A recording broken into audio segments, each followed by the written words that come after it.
Hola Mugiwara, bienvenidos a navegar con nosotros de nuevo. Un nuevo y poderoso espadachín ha aparecido oficialmente en el BAF, el hermano de Shanks, que fue oficializado en el manga. Sin embargo, lo que muchos olvidan es que quien enfrenta a los espadachines no es Luffy, sino Zoro. Y ahora, Zoro podría romper su promesa. Zoro podría ser derrotado de forma definitiva, y voy a explicar por qué en el video de hoy. Antes de revelarlo todo para ustedes, cuento con su apoyo para dejar un like en el video y suscribirse al canal si aún son nuevos por aquí. Chicos, en el capítulo vimos algo que puede cambiar por completo la forma en que entendemos el universo de One Piece. La aparición de Figarland Shamrock, hermano de Shanks y posiblemente uno de los caballeros sagrados más poderosos, abre la puerta a innumerables teorías sobre la relación entre Shanks, los nobles mundiales y el gobierno mundial. Además, este capítulo pone en evidencia cuestiones importantes relacionadas con el BAF y los intereses del gobierno mundial. Exploraré todo esto y trataré de conectar los puntos basándome en los capítulos e información previa de la serie, enfocándome en el impacto de esta revelación y cómo podría influir en el futuro de la trama.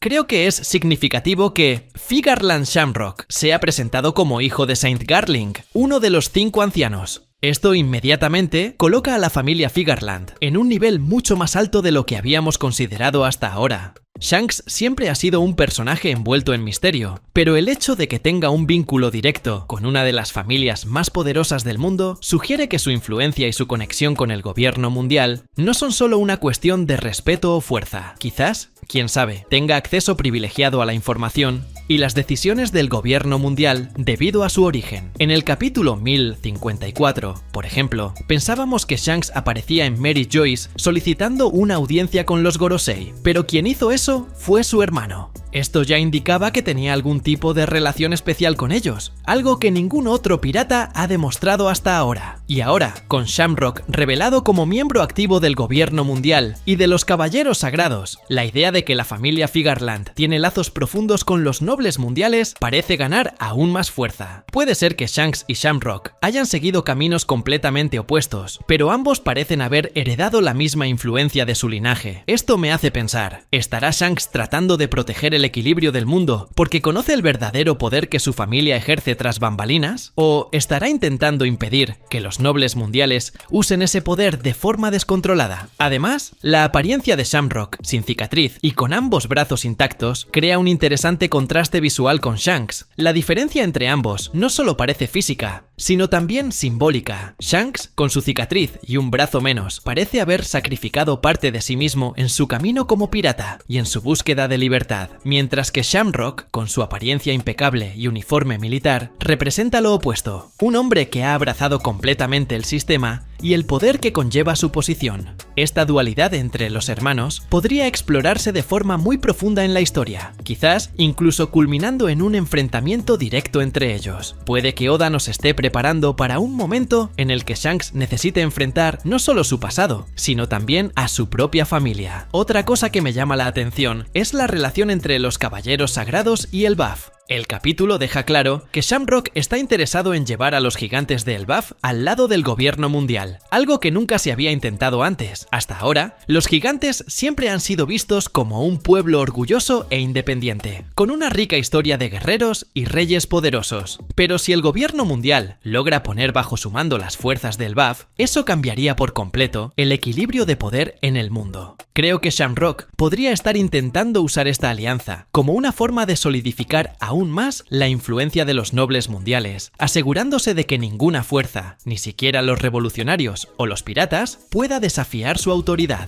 Los detalles sobre Loki y su batalla con Gunko también son importantes para entender el contexto de este capítulo. Loki, mencionado anteriormente como el príncipe de Elbaf, es retratado aquí como un guerrero imponente, pero incapaz de resistir el poder de Gunko y Shamrock. Esto plantea la pregunta, ¿qué está planeando exactamente Shamrock con respecto a Elbaf? ¿Está intentando someter a los gigantes por la fuerza o hay algo más ocurriendo tras bambalinas? Tal vez Shamrock esté usando la fuerza como un medio para demostrar su poder, pero su objetivo final podría ser conquistar la lealtad de los gigantes de una manera más sutil, quizás manipulando su cultura o explotando sus debilidades. La lucha de Gunko contra Loki también destaca la complejidad de las habilidades de los caballeros sagrados. La Aro Aro no Mi, que permite a Gunko crear flechas que siguen una trayectoria predefinida, es una habilidad increíblemente estratégica y difícil de enfrentar. Creo que esto refleja cuán peligrosos pueden ser los caballeros sagrados, especialmente si todos ellos tienen poderes únicos y altamente especializados como este. Además, el diseño de Gunko, con sus botas y guanteletes hechos de flechas, es visualmente impresionante y refuerza la idea de que los caballeros sagrados son adversarios que no deben subestimarse. Quizás, quién sabe, Gunko termine convirtiéndose en un rival para personajes como Sanji o Franky, dependiendo de cómo se desarrolle la historia. Otro punto interesante es la mención a los gigantes ancestrales